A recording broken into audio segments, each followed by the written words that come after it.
Bonjour à tous et bienvenue dans ce live hebdomadaire où aujourd'hui je serai en compagnie de notre cofondateur Oulesh Taha, spécialiste et stratège en marketing qui pourra justement nous en dire plus sur la signature courriel.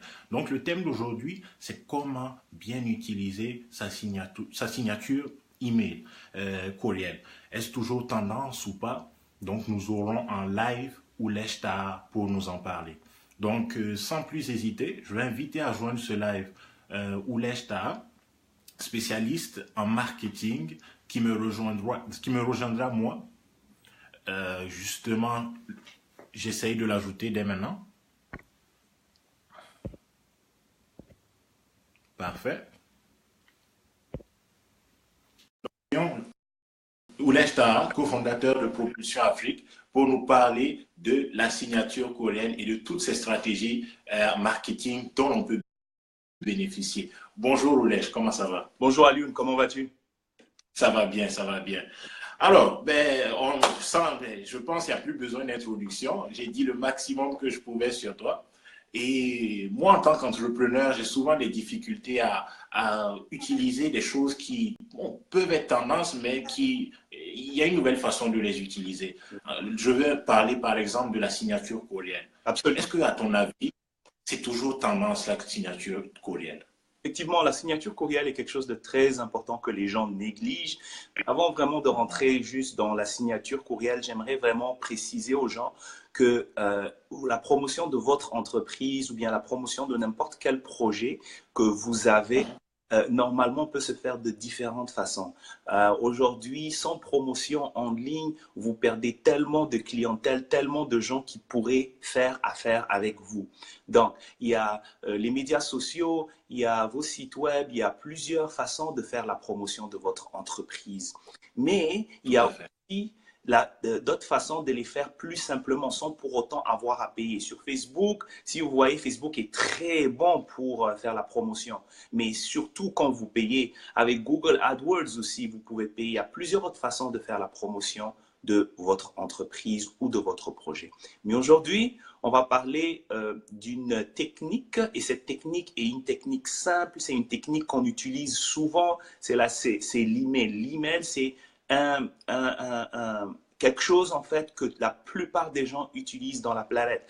La plupart des gens ouvrent leurs emails à chaque jour. La plupart des gens disent que l'email est révolu à cause de tous les pourriels qui arrivent, mais non, les emails sont encore en train d'être utilisés. Donc, effectivement, c'est pour ça, à Lyon, que quand on était en train de parler avec toi, et puis d'ailleurs avec l'article qu'on a créé cette semaine, on a dit on va aller simple, on va montrer aux gens comment utiliser la signature de leur courriel d'une manière effective et d'une manière gratuite. Excellent, excellent. Donc, de ce que je vois à présent, c'est que c'est une manière simple de pouvoir promouvoir son entreprise et facile et gratuite, comme tu l'as précisé. Mais effectivement, il faut pouvoir se démarquer de ces pourriels et de ces autres mails qui, bon, justement, font que de plus en plus de gens ne s'intéressent pas aux emails, notamment grâce à la signature. Qu'est-ce que tu penses qu'une bonne signature doit contenir? Elle doit contenir trois choses. La plupart des gens, quand ils utilisent leurs emails et ils utilisent des signatures, ils mettent trop d'informations. Donc, ce qui fait que les gens n'ont pas le temps. Et puis, quand il y a trop d'informations, en tant qu'être humain, on perd la patience et puis on passe à quelque chose d'autre de plus simple pour nous faciliter la vie parce que quand même, on a beaucoup de choses à faire pendant une journée. Donc, l'utilisation de l'email se fait de trois différentes façons pour que vous puissiez promouvoir votre entreprise ou bien votre projet. La première chose que je vous dirais, en fait, c'est d'utiliser le lien de votre site web. Si vous avez un site web, mettez-le juste en dessous de la signature de votre nom. Donc, vous mettez votre nom, vous mettez votre titre, si vous êtes président ou bien vous êtes directeur, votre titre après votre nom, puis directement mettez votre site web. Ne mettez pas, et vous pouvez mettre votre numéro de téléphone aussi, si vous utilisez votre numéro de téléphone en tant qu'entreprise. Parce qu'il y a des entreprises, ils ne mettent pas leur numéro de téléphone, ils mettent juste vous pouvez juste les contacter par email, comme Facebook par exemple. Vous ne pourrez jamais les joindre par téléphone. Mais donc, vous mettez votre nom, votre titre, et puis votre site web. Ne mettez pas votre email, ça ne sert à rien parce que de toutes les façons, la personne qui vous a écrit votre email, vous voyez déjà son email. Donc ça ne sert à rien de faire un email. C'est une perte de temps et puis ça fait juste trop d'informations. Donc ça, c'est la première chose. Mettez votre site web. Pourquoi? Parce que quand les gens se connectent avec vous du point de vue personnel, et puis que vous avez un site web et qui ne savent pas à propos de votre entreprise, de vos produits, ou bien de ce que vous faites, même si ce n'est pas une entreprise, c'est juste un projet, ils ne le savent pas, mais dès qu'ils voient qu'il y a un site web, ils vont cliquer dessus pour aller avoir plus d'informations. Et puis la chose qui est vraiment très importante, utilisez votre courriel même pour discuter avec des gens personnellement, pas juste au point de vue affaires, mais avec votre famille, avec vos amis, avec vos connaissances personnelles. Parce que souvent, ce qui se passe aussi, c'est que quand on ouvre une entreprise au début, quand on est entrepreneur, on démarre notre entreprise ou bien on a un projet, ce n'est pas tout le monde qui le sait. Surtout si ça n'a pas été lancé de la bonne manière. Donc, quand vous utilisez votre email professionnel, les gens disent « Oh, waouh, il a une entreprise. Oh, waouh, il a un projet. » Donc, ils vont aller cliquer pour aller voir plus d'informations parce que n'oubliez pas aussi que les gens qui vous connaissent, c'est eux qui vont vous référer les meilleurs clients. Donc, c'est ça la première partie, c'est vraiment utiliser votre site web en dessous de votre nom, votre titre et si vous voulez, votre numéro de téléphone. Parfait, parfait. Bon, ça, c'est vraiment quelque chose que j'ai bien compris et je pense adopter ça dès maintenant.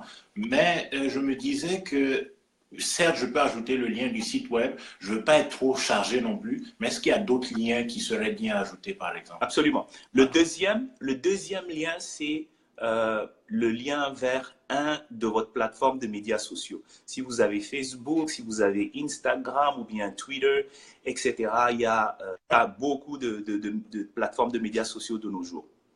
Et ce que je vous conseillerais vraiment, d'ailleurs pour une entreprise, si vous avez un projet ou une entreprise, vous vendez ou bien vous faites affaire avec des gens, il faut absolument que vous ayez les médias sociaux. Ça, c'est les deux choses. Un site web et les médias sociaux. De nos jours, ça se fait très facilement. Donc, c'est quelque chose à avoir. Donc, quand vous allez mettre le lien de votre plateforme de médias sociaux, allons-y avec Facebook, parce que c'est la plateforme de médias sociaux qui est la plus connue et la plus populaire. Donc, mettez le lien de votre Facebook juste en dessous de votre site web.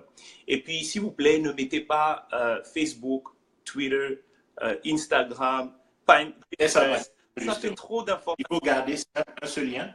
Exact. La raison pour laquelle on met un seul lien, en fait, c'est juste pour ne pas perdre les gens. Et ce n'est pas vrai que les gens vont aller cliquer partout. Il y en a qui vont cliquer.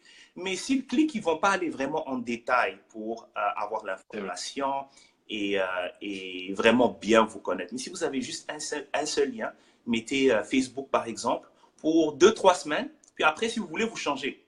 Enlevez Facebook, mettez Instagram. Ça fait de la simplicité et puis ça fait aussi que la personne se concentre juste sur juste sur une seule chose et puis va aller chercher le plus d'informations possible à propos de vous. D'accord. Pour le moment, j'ai mon nom, mon titre, oui. Mon lien vers le site web, oui. Mon numéro de téléphone avant si possible, oui. Mon lien vers le site web et réseaux sociaux. Est-ce qu'il y a quelque chose d'autre que je peux ajouter sans être trop confus? Oui. Confondre les gens. Oui, absolument. Donc, la troisième que je suggérais, c'est le lien vers un article. Si, par exemple, vous êtes un expert ou une experte, d'ailleurs, si vous avez un projet ou bien vous avez une entreprise, je vous conseille fortement de vous considérer comme une experte ou bien un expert.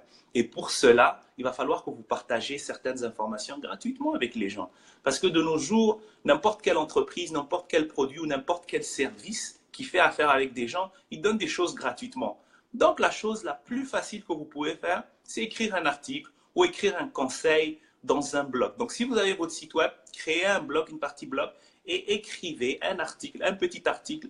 Au début, les gens me disent, mais ça prend du temps, c'est fatigant. Oui, ça peut prendre du temps, mais commencez petit quand même. Commencez avec de l'information qui semble normale pour vous, mais pour les autres, c'est beaucoup d'informations qui est vraiment utile. Donc, ne négligez pas vraiment vos connaissances. Partagez, écrivez un article, mettez-le sur votre blog.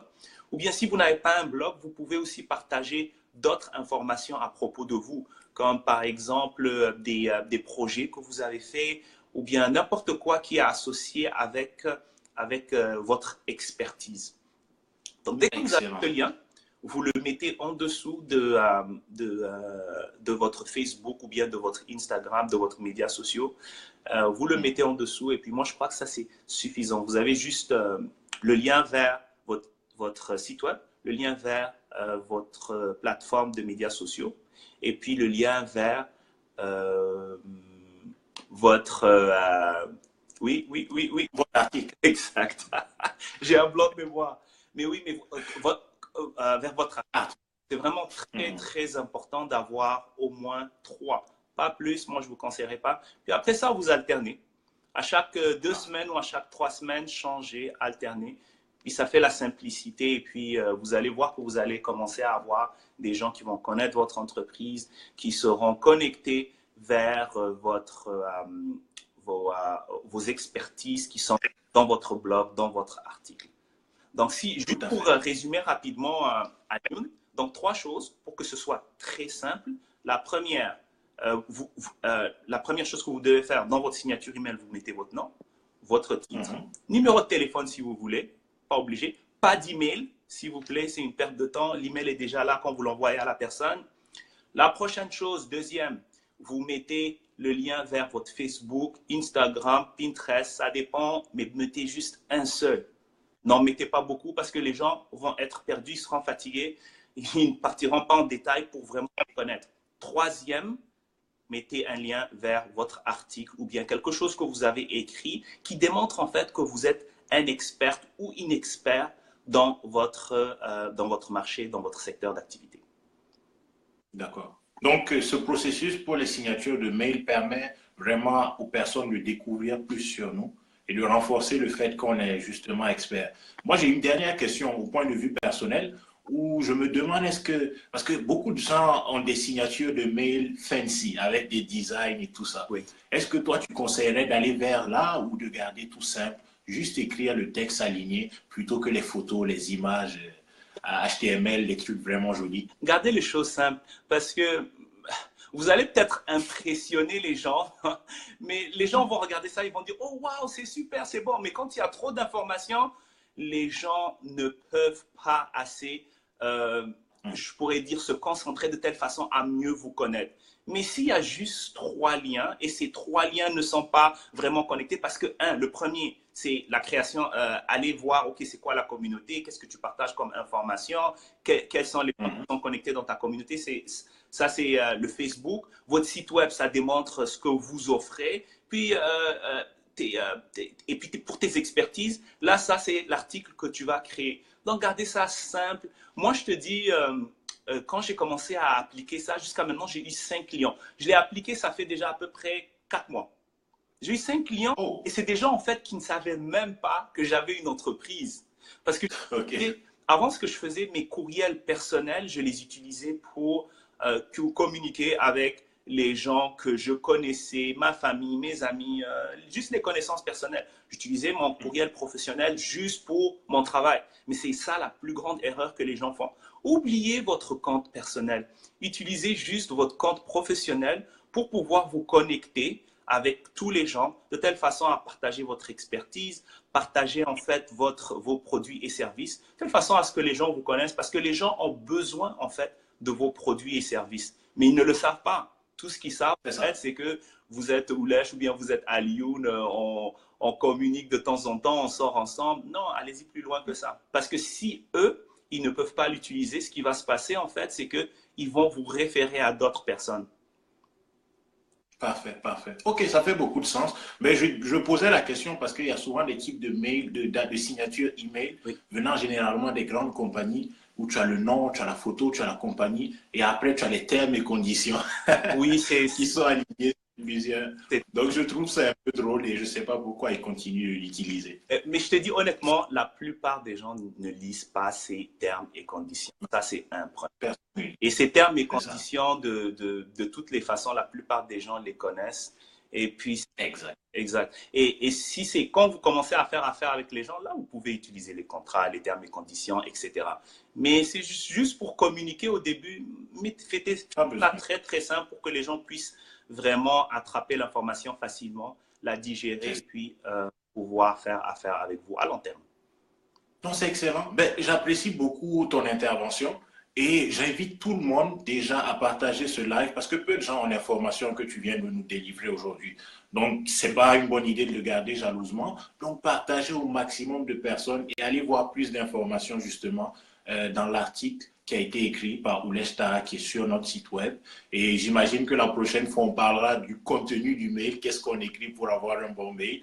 Donc, restez connectés. Et je vous dis à très bientôt. Merci, Oulèche. Merci à Lyon.